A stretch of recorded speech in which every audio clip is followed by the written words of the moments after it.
Hey guys, now this video is mainly for those that want to come to study in Canada. Watch this video to the end.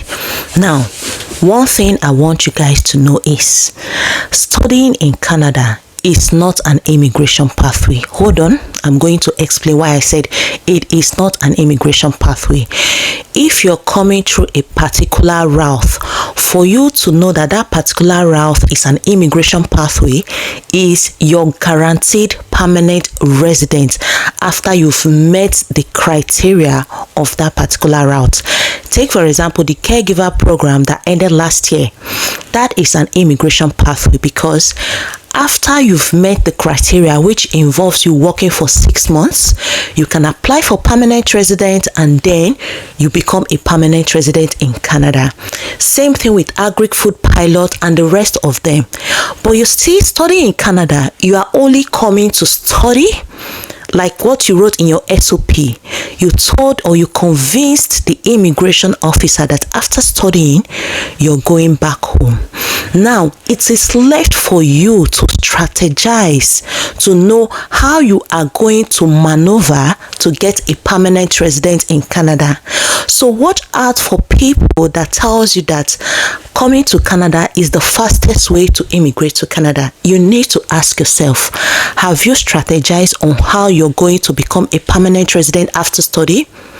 Now, people, I made on my other page, I made a video about if you are 40 years and above, you have a very slim chance of you becoming a permanent resident because the current comprehensive ranking score is really high right now, that if you're not guaranteed or if you're not qualified for any PNP, that's provincial nominee program, it is very difficult for you to become a permanent resident at that age. In fact, from your late 30s, it is very difficult. And that is why now getting admission at late 40s or in your early 30s or late 30s is not a problem. You can always get an admission to study whatever you want to study. But the challenge is, how do you want to transition to become a permanent resident? That is the bone of contention. And that is why I always recommend, if you must come to study in Canada, you know the kind of course you want to study, the province you want to go. So many things you need to think about before you're hopping into studying in Canada, because I see people rejoicing, yeah, I've gotten admission to study this. That is just like a one step, because I know that you're not just coming to bundle huge resources just to come and study and go back. I know that you are not going to do that. And that is why you need to map out plans. If after mapping out plans and you know that after your studies, getting permanent resident is not guaranteed, I don't know why you're coming to burn huge amount of money. This is not me discouraging you. Especially with the changes in policies, you really need to strategize. You don't need to have only plan A. You need to have plans A, B, C, even up to D. You know why? Because policies keep changing. There are some things that might be working right now, and if when you come to Canada after your studies, that particular policy that you feel that is what you use to transition to become a permanent resident, what if that policy does not exist anymore? So that is why you have to have plans A, B, C, D if you really want to come to Canada to study. Otherwise, please look for other immigration pathway. Studying is not an immigration pathway. I've said this severally, so that you have peace of mind. Many people are being deceived that immediately you come to study, your permanent resident is guaranteed. It is not guaranteed. You see, take for example, when you study and your school is PGWP eligible, you know that you're guaranteed PGWP, like you're going to work after your studies. That one is guaranteed. You can't say the same way. If after your PGWP finishes, what happens? How do you transition to become permanent resident? It is not guaranteed. That is why I said studying in Canada, it's not an immigration pathway. You're just coming for their education. The only thing is it will give you points. If you're coming for 1 year program, it gives you like 15 points. And if you're coming for masters, which is 2 years, it gives you 30 points.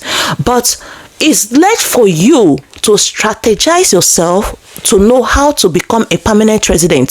So know this and have peace that as you're coming to study, it's not a guarantee that you're becoming a permanent resident. There are lots of people that are now going back to re-strategize and then they will still come back.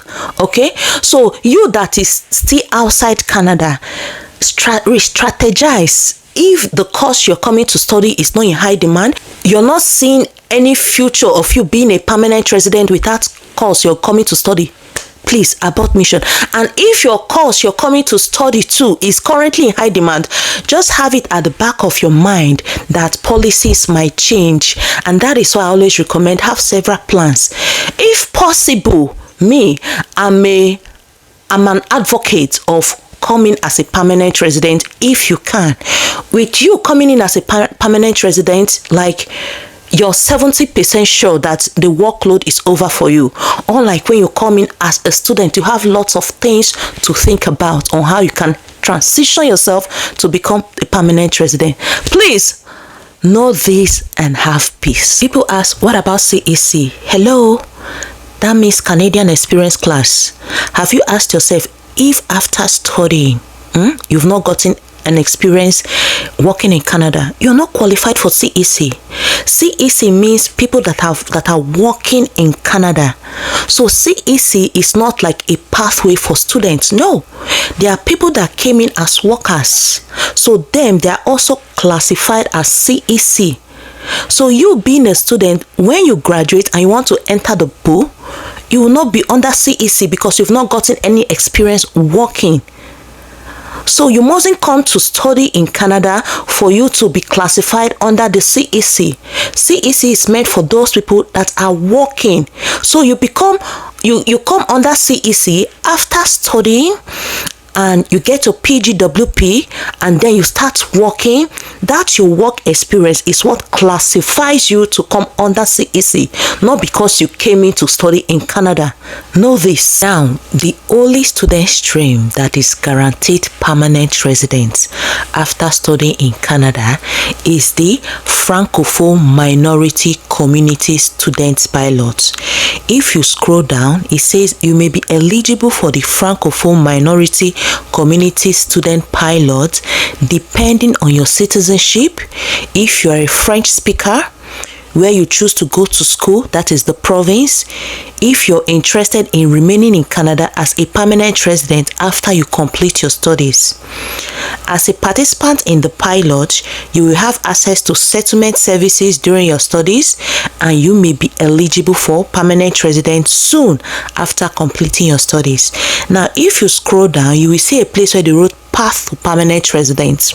Now, this pathway is guaranteed. This is a pathway that can help you to become a permanent resident after studies. When you click on the pathway, you will see the whole criteria. You may be eligible for permanent residence along with your spouse or dependent or whatever after you graduate if you meet the following criteria.